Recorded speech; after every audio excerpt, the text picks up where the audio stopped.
پیٹا, جس طرح سے ان کو زخمی کیا, آج تک ان خواجہ سراؤں کا کچھ پتہ نہیں چل سکا کہ وہ کون تھے, آسمان سے آئے تھے, زمین سے نکلے تھے, کہاں سے آئے تھے.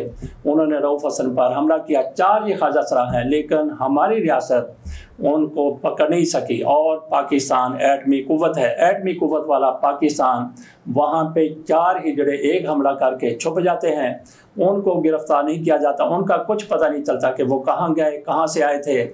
تو اسی طرح سے میرا خیال ہے کہ آج کل حکمرانوں کی ضرورت ہے جو اس طرح سے سب کو آگے لگا کے رکھیں اور جن کا پتہ نہ چلے کہ انہوں نے کیا کر دیا ہے. تو باقی کچھ لوگوں کی طرف سے یہ بھی کہا جا رہا ہے کہ ان کو کہیں سے بھیجا گیا تھا, یہاں سے بھیجا گیا تھا. وہ بڑے طاقتور ہیں, یہ وہی طاقتور ہیں جنہوں نے ہجڑوں کا بھیس اپنایا, ان کا لباس پہنا اور اس کے بعد پھر رؤف حسن پر حملہ کیا. لیکن جس طرح سے پولیس والوں کی ٹھکائی کی, وہ تو ہجڑے, خسرے یا ان کو آپ جو بھی کہتے ہیں خواجہ سرا, وہ تو اپنے اصل روپ میں تھے. تو انہوں نے اپنی اہلیت ثابت کر دی ہے کہ وہ پاکستان میں بہت کچھ کر سکتے ہیں, جو چاہیں وہ کر سکتے ہیں. اس کے بعد ان کی طرف سے اپنی پہلے اہلیت ثابت کی گئی ہے. اس کے بعد انہوں نے میاں نواز شریف سے کہا ہے کہ میاں نواز شریف صاحب, آپ سے حکومت نہیں چلتی تو پھر ہمارے حوالے کر دیں. یہ چڑیا بلوچ صاحبہ ہیں, ان کی زبانی سنیے کہ وہ میاں نواز شریف کو کیا چیلنج دے رہی ہیں اور وہ کیا کہنا چاہتی ہیں. السلام علیکم, میں ہوں میڈم چڑیا بلوچ فرام چنیوٹ سے, میڈم کاجل کی اسٹوڈنٹ شیمیل. میں ایک فنکار, ہم اپنا کماتے ہیں. دیکھیں آج کل تو ویسے بھی اتنے فنکشن نہیں آ رہے, 1000 ہو 2000 ہم تو کما کے سوتے ہیں, ٹھیک ہے نا. ہم خواجہ سر ہیں شیمیل, ہم نے اپنی بھی زندگی گزار, ہمارے نہیں حالات خراب, پورے ملک کے ہی حالات خراب ہیں کہ صرف ہمارے ہوں. لیکن بجلی کے بل دیکھیں نا, اتنے زیادہ آ رہے ہیں, لوگ پریشان ہیں, اتنے آ رہے ہیں, کیسے سب اپنا پورا کریں. ہم لوگوں نے تو اپنے گھر وغیرہ کے بھی اخراجات پورے کرنے ہوتے ہیں, ہم نے آپس میں بھی پیسے وغیرہ بانٹنے ہوتے ہیں, 100 ضروریات ہوتی ہیں, پھر بجلی کے بل اتنے آ رہے ہیں. دیکھیں یہ اچھی بات تو نہیں نا ہے. تو اگر آپ سے حکومت نہیں سنبھالی جا رہی نواز شریف, ہمیں دیں, ہم سنبھالتے ہیں. یہ گورنمنٹ کیا کر رہی ہے؟ تو آپ نے چڑیا بلوچ کا بیان سن لیا, وہ کیا کہہ رہی ہیں. اس کے ساتھ اجازت دیجیے, اللہ حافظ.